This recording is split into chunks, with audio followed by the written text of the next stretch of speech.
2 cataract surgeries. I'm still trying to figure out glasses. Dear ones, good morning. I brought along a question this morning and a couple of answers. But before I begin, I want to say that if my remarks should hit a nerve and you think of 15 reasons to disagree, you can thank me later. Perhaps our disagreement will bring us some clarity on how to live out our shared values. Full disclosure here, my answer to the question is yes. And the question is capitalism a religion? The inspiration for this meditation comes from a paper called The Religion of the Market by David Loya, a Buddhist professor of philosophy. He writes, "Religion is notoriously difficult to define. If we adopt a functionalist view and understand religion as what grounds us by teaching us what the world is and what our role in the world is, then it becomes obvious that traditional religions are fulfilling this role less and less because the function is being supplanted or overwhelmed by other belief systems and value systems. Today, the most powerful alternative explanation for the world is science. The most attractive value system has become consumerism. Their academic offspring is economics, probably the most influential of the social sciences. Our present economic system should also be understood as our religion, because it has come to fulfill a religious function for us. The discipline of economics is less a science than the theology of that religion, and its God, the market, has become a vicious circle of ever-increasing production and consumption by pretending to offer a secular salvation. The collapse of communism, best understood as a capitalist heresy, makes it more apparent that the market is becoming the first truly world religion, binding all corners of the globe more and more tightly into a worldview and set of values whose religious role we overlook only because we see them as secular. I'm curious, how much do you even think about economic models? What might you have assimilated over a lifetime of talking heads, political campaigns, and your own education? Do you think capitalism has its own immutable laws, much like physics, that we ignore at our peril? Again, David Loy.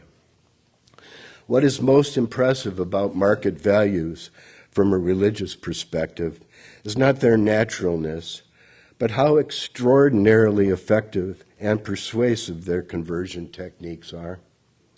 As a philosophy teacher, I know that whatever I can do with my students a few hours a week is practically useless against the proselytizing influences that assail them outside class.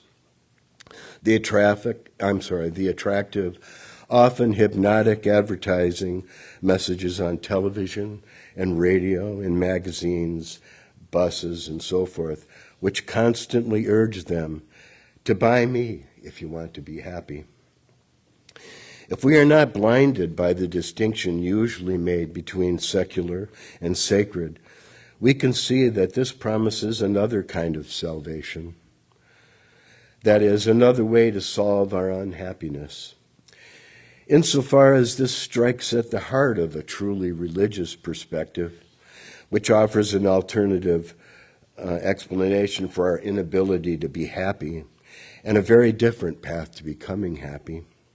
Religions are not fulfilling their responsibility if they ignore this religious dimension of capitalism, if they do not emphasize that this seduction is deceptive because this solution to our unhappiness only leads to greater dissatisfaction, end quote.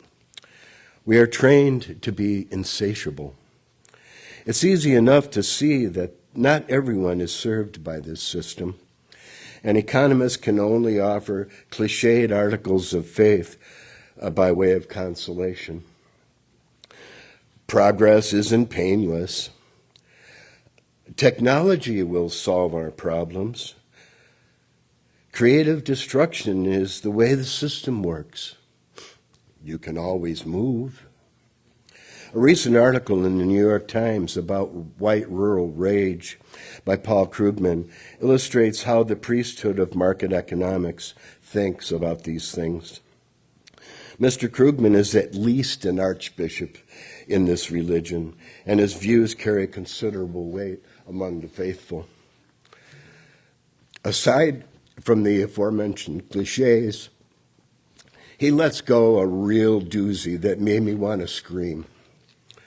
He writes, coal production has been falling recently, but thanks to the technologies like mountaintop removal, coal mining as a way of life largely disappeared long ago, with the number of miners falling 80%, even as production roughly doubled. Really, Mr. Krugman? Mountaintop removal? It's ironic to me. Coal has been here from the start of this industrial age, when our peasant ancestors were evicted from the land and the commons were closed. And then they were told, you're free to go. By the way, if you'd like, you can stay and crawl down this hole and harvest coal. Oh, and I heard the mill is hiring. Now we say to the miners, you're free to go, but don't drink the water from that stream. I'm waiting for an economic reformation, perhaps a return to the discipline of political economy, where we could consider the role of consolidated power in determining economic outcomes, and ask, who rules? Who benefits? What are the real costs of so-called progress?